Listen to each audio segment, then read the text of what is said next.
Good, happy Sunday morning, March 20th, 2022. I'm Riley King. Welcome to this Sunday morning edition of the Riley King Newscast, right here on the Riley King Network. We have a lot of news to get to this Sunday morning, so let's get started right now.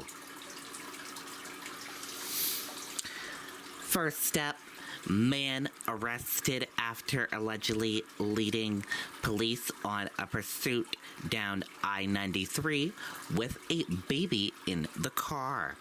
Let's take a listen to that video from WMUR News 9.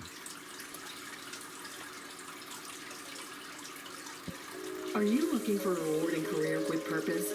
Join our dynamic team that's dedicated to making a difference. Bring your talent to Riverbend Community Mental Health. Specialized behavioral health by providers who truly care. It's a really quiet neighborhood, so it's a really big surprise to see that. It was an early Saturday morning for Michael Costa of Salem, who was woken up by a police chase going on right outside his window. I was sleeping. I wake up really early, so I heard it. I thought at first that it was the TV or the movie was still on, and then I looked out the window. I saw about 8 police cars chasing just the one SUV. New Hampshire State Police say they pulled over a white SUV for driving erratically around 2:30 in the morning. After stopping briefly, the SUV then took off, leading troopers on a chase from Londonderry to Salem. Salem police eventually deployed a spike strip, bringing the vehicle to a stop at the end of a cul-de-sac near Pelham Drive. The driver and one passenger were arrested, and in the backseat of the car, police found an 8-month-old baby. It was very shocking to those who stopped the vehicle. Luckily, the baby was not injured. The driver, 20-year-old Travis Tillman from Lowell, Massachusetts, was driving on a suspended license. He's now facing a slew of other felony charges, including child endangerment. Because I have like I said, my stepson, and a lot of kids around here ride their bikes and stuff, and I don't really want to see police chases, so it's good to see that come to an end, but sad as well. And it remains unclear at this point if that 8-month-old baby belonged to the driver, Travis Tillman, or his passenger, Haley Dorr from Manchester, who was also arrested. Both of them have now been released on bail. And again, the good news here is that no one was injured during that pursuit. We're live in Salem tonight. Scott Cook, WMUR News 9. Okay, and there you go on that video and that report. Sugar houses across New Hampshire open to the public for Maple Weekend.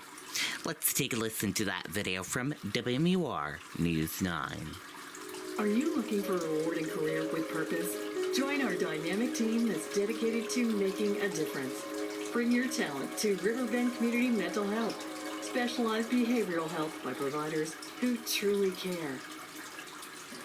The New Hampshire Maple Producers Association has 365 members. About 150 of those sugar houses have opened their doors for Maple Weekend. They use this money to kickstart their other agricultural products, so whether it be the dairy industry, fruit growers, vegetable producers, and things like that. Maple is the first agricultural product, and it's really what get a lot of our farms in the state going for the year. Andrew Chisholm owns and operates Chisholm Farm. He says for producers in the southern part of the state, this will likely be their last weekend because they haven't seen the cold nights and warm days needed for sap to run. It warmed up too quick.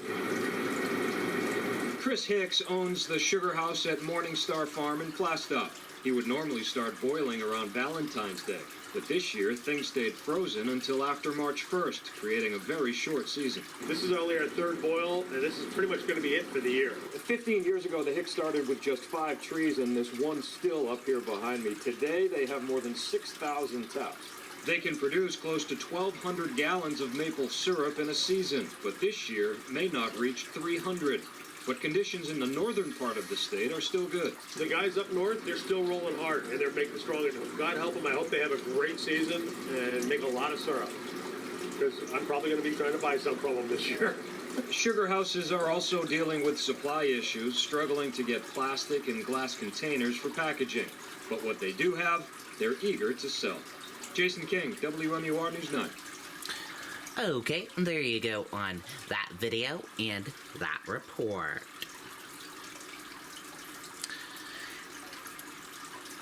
Increasing mortgage interest rates may further complicate housing market. Let's take a listen to that video from WMUR News 9. Are you looking for a rewarding career with purpose? Join our dynamic team that's dedicated to making a difference. Bring your talent to Riverbend Community Mental Health. Specialized behavioral health by providers who truly care. New Hampshire's housing market remains very competitive. I think it was hard to come to terms with buying in the market when it's high like this. Ryan Merriam recently bought property in Allenstown. Literally each day that I waited before I sealed in a rate, it was going higher and higher. So if the market is on its way up, then you want to hurry up and make your decision as quick as you can. And now that rate could climb even further as the Federal Reserve is raising interest rates. Realtor Ophi Polak says it could hit 4.5%. 4.5 when we were doing 2 and 3. You know, it's a big difference.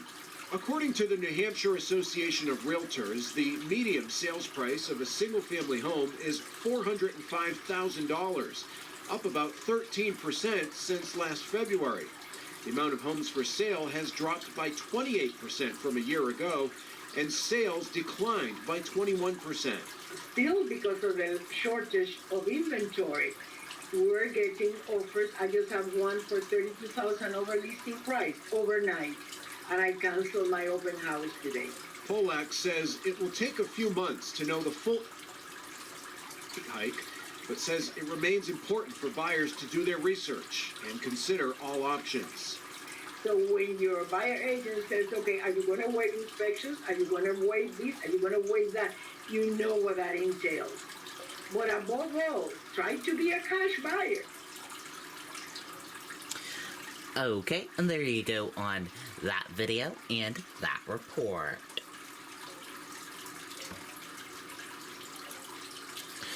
Most Hood dairy plants back online after cybersecurity event. Let's take a listen to that video from WMUR News 9. Are you looking for a rewarding career with purpose? Join our dynamic team that's dedicated to making a difference. Bring your talent to Riverbend Community Mental Health. Specialized behavioral health by providers who truly care.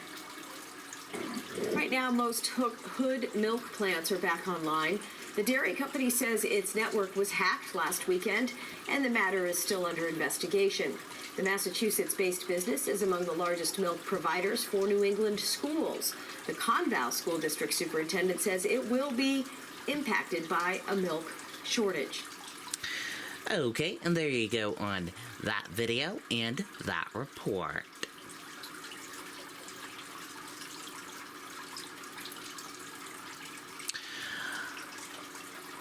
Four dead as U.S. Marine Osprey aircraft crashes in Norway. Let's take a listen to that video from ABC News. Positive change was only one design away. Some say design is beyond most people's reach. We say it's already in your hands. So, what will you design today? Deadly crash in Norway. A U.S. Marine Osprey aircraft going down in a mountainous region. All 4 Marines on board were killed. They were part of NATO training exercises not related to the war in Ukraine. The search efforts now hampered by dangerous weather. ABC's Lama San tonight from London.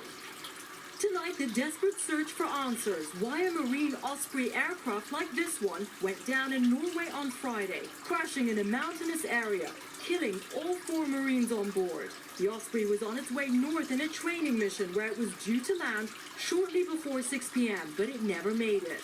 After it was reported missing at 6:26 p.m., Norwegian search and rescue teams taking the lead, locating the wreckage from the air.